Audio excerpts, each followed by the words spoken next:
Gamers. Thanks to some decade leaks, it seems that we now know that Kashtira is coming to the game in the next selection pack.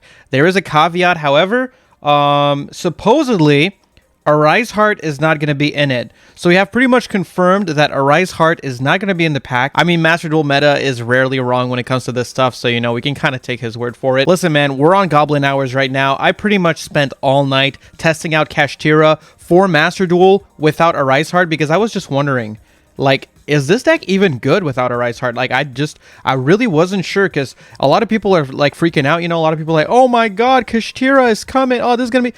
I'm thinking like, man, is this even going to be good? After testing, I'll tell you right now, it is going to be good. I really don't think it's going to be tier 1 though. I think without Arise Heart, there's no way this deck is top tier. Like top tier, maybe like tier 2. But yeah, like tier 3, tier 2, that's kind of where I'm seeing the deck hovering. I've got a couple of examples here. So, I mean, I just want to introduce some of you guys to the cards here if you're not already familiar. I pretty much spent all night labbing these cards, so now I'm getting pretty damn familiar with them. So Kashtira are a series of monsters that aim to lock down your opponent's zones by banishing cards from their deck, their hand, their extra deck, their field, whatever it is. You're just banishing cards to trigger your Shangri-Ira to lock down zones, and Shangri-Ira is not once per turn. You can even have multiple copies of Shangri-Ira on the field in order to lock more than one zone at a time. So it gets really scary very quickly. Your Fenrir, Unicorn, and Ogre all special summon themselves while you control no monsters on the field. And Fenrir is a monster searcher, Unicorn is a spell searcher, and Ogre is a trap searcher. They also all have a trigger effect when your opponent activates a monster effect or while they battle. Fenrir gets the effect of banishing a face-up card your opponent controls. Unicorn gets the effect of banishing a card from your opponent's extra deck, and you get to look at your opponent's extra deck too, which is really gross. And Ogre gets to look at the top 5 cards of your opponent's deck, banish one of them face down, and then put the rest of the cards back in the same order that they were. So this trigger effect, not as good as the other ones, but I guess it is cool to have that kind of hand knowledge that is kind of broken in a way. As for the other ones here, Rise Heart special summons itself while you control a Kashtira, and it can banish a Kashtira card from your deck in order to banish the top 3 cards of your opponent's deck face down, and then it'll up its level to level 7. So this is a really good way to get into your rank 7 plays. Also, Scareclaw Kashtira can special summon itself by banishing from your hand or graveyard a Scareclaw or Kashtira card. So pretty fitting name. Very, very, very creative there. As for the spells and traps, overlap doesn't matter. It's not good. And yeah, extra doesn't matter either. So preparations is really cool. It's a continuous trap that lets you special summon a Kashtira from your grave or banish pile pretty much once per turn, every turn. So really, really solid stuff. It also has a neat effect where if your opponent activates a trap while this card is already face up, you can look at your opponent's hand and banish one card from their hand face down. We also have Big Bang. Big Bang is kind of like an equalizer card. Basically, if either player controls more than 2 monsters, you can activate Big Bang to make it so both players banish monsters on their field until they both control 1 or less monster, and they banish them face down. So pretty scary card. You do lose monsters as well, but this can actually trigger the final little lock that you need for your Shangri-Ira to like completely lock down the game, because oftentimes you'll get to 3 to 4 locks without the Arise Heart. So this could actually come in really, really handy. Theosis, this card is really cool. Special summons a Kashtira monster from your deck of a different attribute than one on the field that you control. And also, if this card is banished from the grave, you can target one of your banished Kashtira cards and add it to your hand. So there's a pretty cool combo with this and Scareclaw Kashtira, where you can actually use the Theosis, then it goes to your grave, and then you can banish it from your grave to special summon Kashtira Scareclaw, and it's going to trigger this to grab one of your banished Kashtiras, added back to your hand. So this is a very good card for the deck. Birth is kind of similar actually to your continuous trap. So once per turn, you'll get to special summon a Kashtira from your grave or banish pile, and you'll also actually get to normal summon a Kashtira without having to tribute. So this is really useful in making it so you can get to like 4 level 7s pretty early into your turn. Yeah, Kashtira Birth is actually a really, really good card. Pressured Planet Ratesworth or Ratesoth, I don't even know how to pronounce that.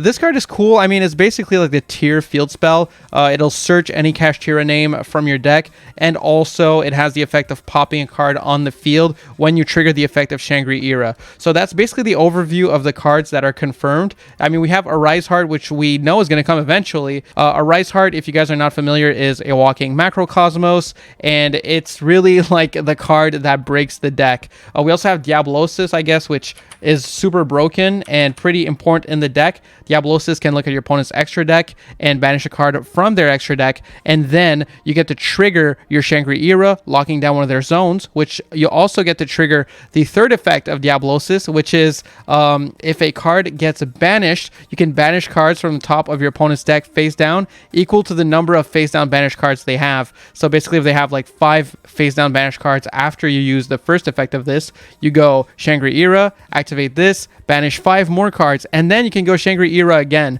So just off of this and Shangri-Ira, you're getting 2 locked zones. Usually you'll already have one before. Then later in your turn, if you can figure out another way, usually with a second Diablosis or something like that, you can actually banish another card and get it all the way down to only leaving 1 zone for your opponent's monsters. So really scary stuff. But yeah, overall, I mean, I really do think this archetype is going to be solid. I don't think it's going to be bad or anything. I just don't think it's quite as good as people might be making it out to be. Let's go check out some like mock-up deck lists here, and I even have some replays because I do want to talk about this deck a little bit here. So yeah, this is like a mock-up deck list. Now, I don't know if this is going to be optimal. Honestly, it's kind of hard to tell in advance what a deck is going to look like in Master Duel, especially when they don't have a Rise Heart, so that really leaves a lot of room for experimentation. So I just kind of went just looking at different builds and figured like we got to run the Maxi, you know, probably run the Ashes. The Nibirus are probably questionable. Nibiru is broken against Kashtira, but the thing is also, if you use Nibiru in Kashtira, you're putting a monster on your field, so you won't get to special summon your own Kashtiras on your own turn. It might be worth it in the end just because you don't want to get your zones locked, so it's probably worth it to summon Nibiru. But yeah, that is something to keep in mind. Also, I mean, another thing about Nibiru is like tier is not going to be bad this format. It's still going to be really good. So if there's a bunch of like tier players going around, you don't really want to have Nibiru, right? So that's going to be up to you. And I mean, we'll see. So that like I want to say this is not like a deck profile. I'm going to show a couple of deck lists here. I just kind of want to talk about how the deck might look in the game. These would probably not be here if I could run a Rise Heart, you know what I mean? So it's a little bit weird, it's a little bit iffy, and honestly, there's not like we only have 1 Zeus, for example, so it's like we can play 2 Zeus, which would be pretty nice. I know Zeus is really good in the mirror match, so there's a lot of like really iffy things. We're running a couple of synchros. This is just like if you normal summon Ash and stuff like that, because you oftentimes do get to just keep your normal summon. So if you can get your Ash on the field pretty early on and make yourself a Baron de Fleur and keep comboing off, that's good. You might insulate yourself and not have to think about Nibiru, because Nibiru is like the Kashtira killer pretty much. But yeah, without the Rise Heart, your odds of locking down all your opponent's zones are really low. If your opponent has like an Imperm or something like that, they can just negate the Shangri-Ira and you won't get your zones locked. Or if they're more worried about like the Diabolosis, they can also just negate the Diabolosis, and that also will make it so you won't get as many zones locked. So without the Arise Heart, it makes it a lot harder for like the Kashtira player to actually like put on all that stupid stun stuff where they just like lock down your field, because they get a lot less banishes from their opponent. So that is like a thing that I think is going to make the deck like a lot worse. Not having that macro on legs. And here's the thing, a lot of people are saying things like, oh, well, what about Tomahawk? You know, Tomahawk is legal in this game. Auroradon, you know, they can do Auroradon combos and stuff like that. Not really.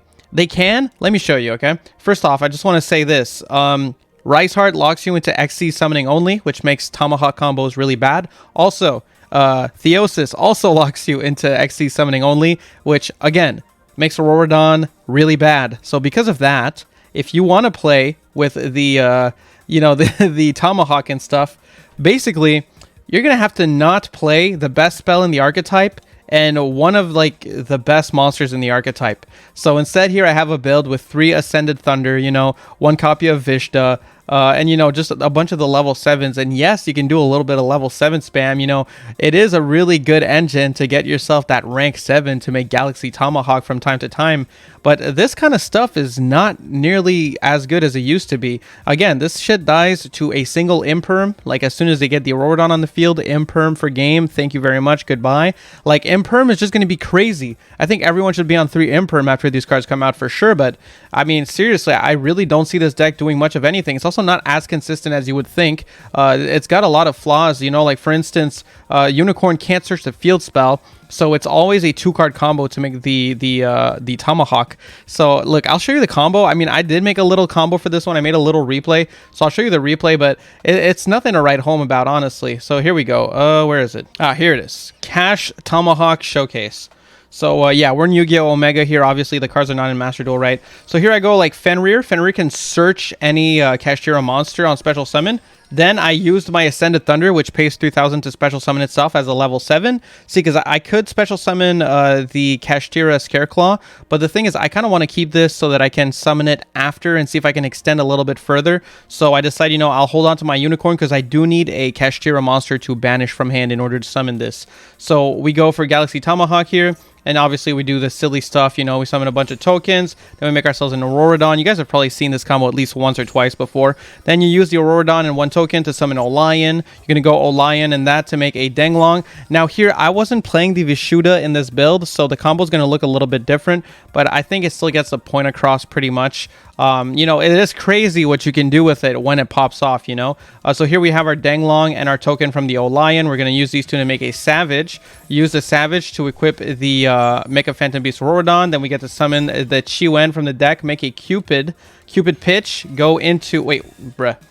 Cupid Pitch, go into a Virtual World QB Shen, and then Cupid Pitch will search a Nemesis Corridor from the deck. So yeah, if I did have the Vishuda in deck, I could have made a Baron here, and then here I could have lowered the level of Cupid Pitch instead of made it higher, so that I could have made a Savage, so we would have had like a Baron plus a Savage, or we could have a Changying plus a Savage, which is actually pretty good in Kashtira. So yeah, maybe this is not super optimal, but I figured, you know, Shen is kind of cute in Kashtira. It will be kind of like a budget version of a Rise Heart while Shangri-Era's on the field. It's about as close as you'll get, right? So anyway, here we go. We use the Scareclaw Kashtira to banish a card, so we can banish our Fenrir from the grave here in order to summon the Scareclaw Kashtira, and then I can use the effective Corridor to return that Fenrir to my deck to special summon Corridor. Corridor, make a Colossus, and then we can summon out the Unicorn. Unicorn, search the Kashtira Birth effect. We can bring back our Kashtira and make ourselves a Shangri-Era. So here, I mean, Shangri-Era, yes, it does have some interplay with Shen, but I probably should have just summoned a Diablosis and just looked at my opponent's extra deck, honestly, and just gotten rid of like a bomb from them or something they really need. That would have probably been a pretty good play as well. But I just kind of wanted to showcase, like, yeah, you know, you can do this Auroradon stuff, and I guess it's pretty cool. Like here I have a Colossus, I have a Omni-Negate, I have a Shen, or I could have had, if I was running the Vishuda at this time in the deck, I could have had like a Baron plus a Savage again or something like that, plus any rank 7 of your choice.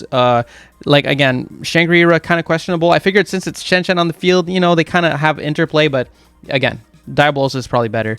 But I mean, still, yes, this stuff is good, but you do realize like Armed Dragons can do this stuff. They've been doing this stuff, and Armed Dragons is not on the tier list. You know what I mean? So I don't know. I think this Tomahawk stuff is pretty copium. The fact that you can't run 6 copies of your best cards is just not worth it. So I really don't think this kind of build is going to be super popular. It's also going to be a lot worse going second, and it's got a bunch of garnets too. So I really don't see this kind of build popping off. I know a lot of people are talking about, oh my god, this deck is going to be Tomahawk Turbo. Tomahawk is actually not going to be that good in this deck unless you want to do this goofy stuff or do like a Tomahawk FTKs and stuff like that. But if you want to play FTK decks, I mean, like, you're not going to be doing that great in a best of 1 format regardless. Either way, so that kind of leaves the deck as being this, you know, it's just kind of like a, you know, you can play pure, and it's not going to be the most explosive, it's not going to be the most dominant, but it's going to be good. It's going to kind of remind me of, like, you know, when we had branded Despia without branded Fusion, and you would see it, you know, in the high tier ranks and stuff like that. Like, you would see it in high ranks. It wasn't dominating or anything like that. I feel like that's kind of what this is going to be like, and that's okay. That's totally okay. One thing is, these cards, I know Fenrir was a huge staple in TCG and OCG, I think, so I definitely could see the Kashtira engine being used in a lot of different decks and maybe varying up the format a lot in that way.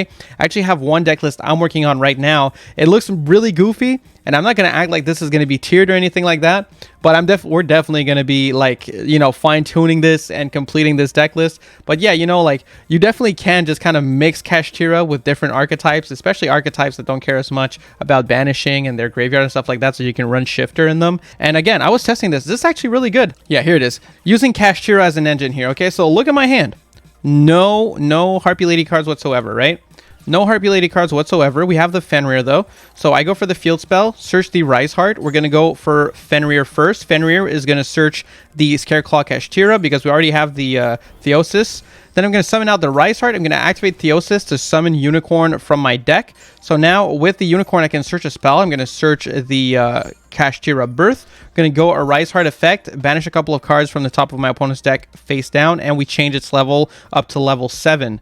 Then I can go for the effect of Scareclaw Kashtira, banish the Cash Theosis from my grave, which is actually going to make me add back my Unicorn from my banish pile to my hand. So there we go. Then we can activate Kashtira Birth, and we're going to make ourselves a Shangri-Ira. And then we can go and make ourselves a Raid Raptor Arsenal Falcon. So this is kind of like my bridge. Arsenal Falcon can special summon a level 4 beast from the deck, so you can kind of see where this is going.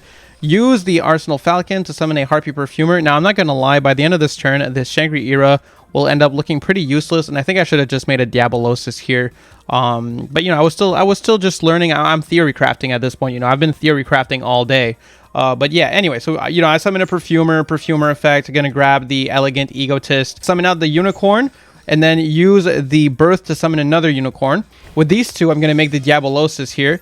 And Diabolosis' first effect is not once per turn, so that's why I'm saying, like, I should have just made a Diabolosis. I could have, like, sniped 2 cards from my opponent's extra deck instead of doing this, because I'm not going to end up keeping the Shangri-Ira. You'll see why. So anyway, Shangri-Ira effect, chains, and then we get to banish a bunch of cards from the top of our opponent's deck, so they're now at 8 banished face-down cards, and they lost 2 zones, as you can see here. Either way, from here, we're going to go for Elegant Egotist, summoning out a Harpy Lady, and we're going to use our 2 here to make Utopic Draco Future. And yeah, so that's basically why I'm saying that. You know, I didn't really want to keep that Shangri-Ira. I didn't think it was better than having a Utopic Draco Future on the field with my 2 Harpy Ladies. I made a Giant Hand, which is basically like an Imperm. And the Diabolosis is kind of useless, I guess. It's like a 2800 beater. But, you know, like we have Imperm, Monster Negate, so like technically 2 Imperms, Utopic Draco Future, so it's like a really good Imperm, and a Called By, you know? So it's not bad. I mean, it's Harpies, it's consistent, it does some cool stuff. Definitely going to make this deck a little bit better over time here. I'm still learning it. But, I mean, it does just kind of go to show that this engine works really well with other decks, and I could definitely see Kashtira being splashed into multiple decks. Once you get to like turn 3, the amount of advantage you're generating is really, really dumb. Like, really dumb. So here we go. This is just a pure Kashtira deck here. And yeah, so we're going to go like for the planet. And then with the planet, we're going to search Rise Heart. Then I'm going to go for Fenrir. Fenrir, just like we did before, we're going to search ourselves. Well, first I'm going to summon the Rise Heart, but then we're going to go for Fenrir effect. And we're going to search ourselves the Scareclaw Kashtira. Then I'm going to go for the Kashtira Theosis. And we're going to summon the Unicorn from the deck. Then, with that, we can activate the Unicorn effect and grab ourselves a Kashtira Birth. Kind of like you saw before. This is pretty standard stuff here. Kashtira Birth activate. We're going to use these 2 to make ourselves the Kashtira Shangri-Ira.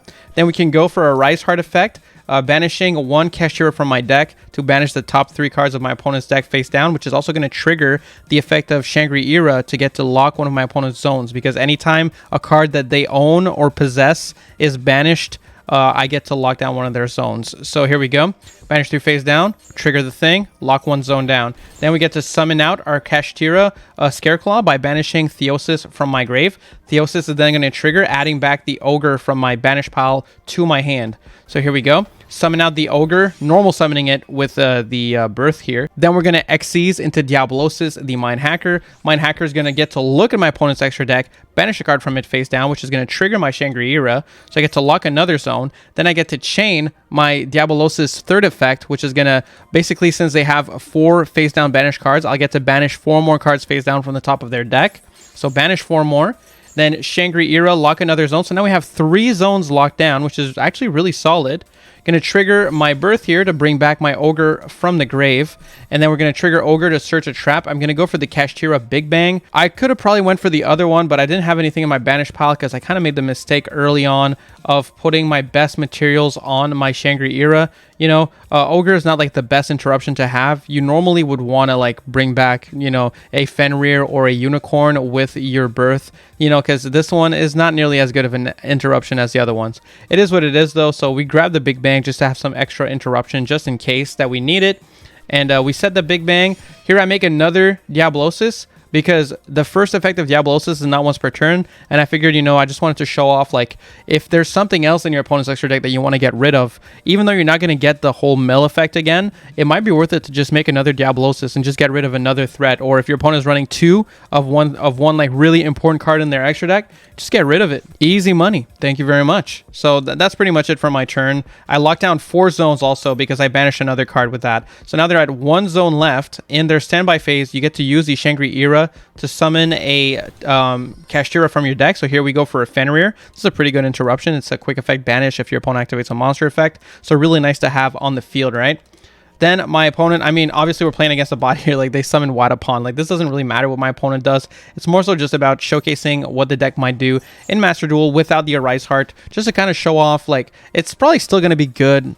I just don't think it's going to be quite explosive enough. Keep in mind, all this stuff was done without any interruption, right? So, like, once you see Maxi draw into 3 copies of Imperm, you're going to start to feel really dumb. Once you see Nibiru, you're going to start to feel really dumb. So, yeah, I really don't know if this deck is going to be that good, to be honest, mostly because of that. I mean, like, at the start of their turn, if they impermed my Shangri-Era, I would just have nothing there, right? Like, suddenly my board was just a Big Bang and that's it. So it's really tough to say. Like, I really don't know if how good this deck is actually going to be. I feel like probably tier 2 or 3, just because interruptions are so strong and Maxi makes it so you draw into more and more of them. But one thing that's crazy about this deck, I will say, is like the amount of like advantage it generates is super crazy. You can spam a bunch of summons like and make some big ass bodies. You can go for a game pretty damn easily too. Here I'm just kind of pressing buttons just to show like how this deck just keeps going. I'm locking down zone after zone here. We're now at like 7 zones locked. You know, if I wanted to, I could probably lock down all 10. Don't sleep on Kashtira. I'm not going to suggest that it's going to be bad or anything like that. I just wanted to maybe question if it's going to be as good as people think it's going to be.